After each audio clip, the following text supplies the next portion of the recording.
Good morning and welcome to all our friends from out of town. I understand I got here just a few minutes ago, so I haven't met everyone, but I know that there are representatives of Publix here and, of course, our friends with Branch from all over. Thanks to our city staff. I want to say, as this thing sort of blows around, I'm mindful on occasions like this that they're being recorded.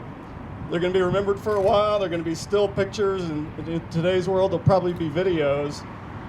There's going to come a day, probably not in the too distant future, but certainly in the distant future, people are going to look back and see us wearing masks. Some are going to remember it as a really difficult time. Some have lost friends and family during this time and not been able to hold services and things. There will be a generation that comes along and says, what was that all about?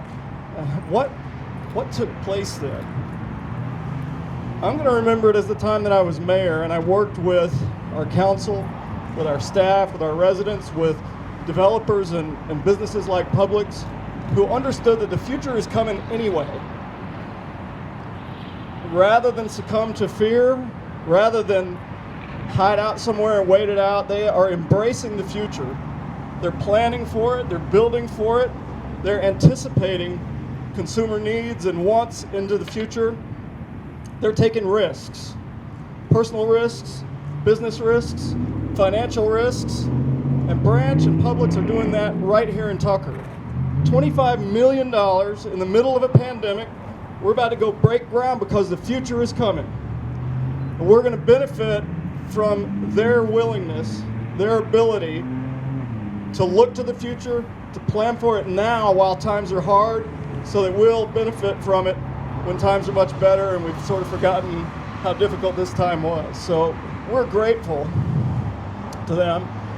I'm grateful to our city council, who also has worked through, our city staff, who never said, well, let's just wait it out. Well, let's put everything on hold, see how this goes. Back in the day when we thought 2 weeks of flattening the curve was going to do it, and then we thought maybe we needed a month more, and now we're 7, 8, 9 months into it with no real end point in sight. We are moving ahead, and so I'm grateful for all of them and all of you who are part of that we're able to move ahead that way. And a special thanks, we'll have to explain about the ginkgo tree, but I'll tell you for now, there's one right over there, kind of behind these magnolias, that my wife has watched as long as we've lived here. Every fall, there comes a point, and I think it's within the next week or two, that thing will glow bright yellow. And it's been a great literal bright spot on this otherwise blighted property. And so thank you, Jack and Branch, for the acknowledgement. And yes, it's an old variety of tree that has survived lots of things, and not a bad emblem and reference for us in the city of Tucker.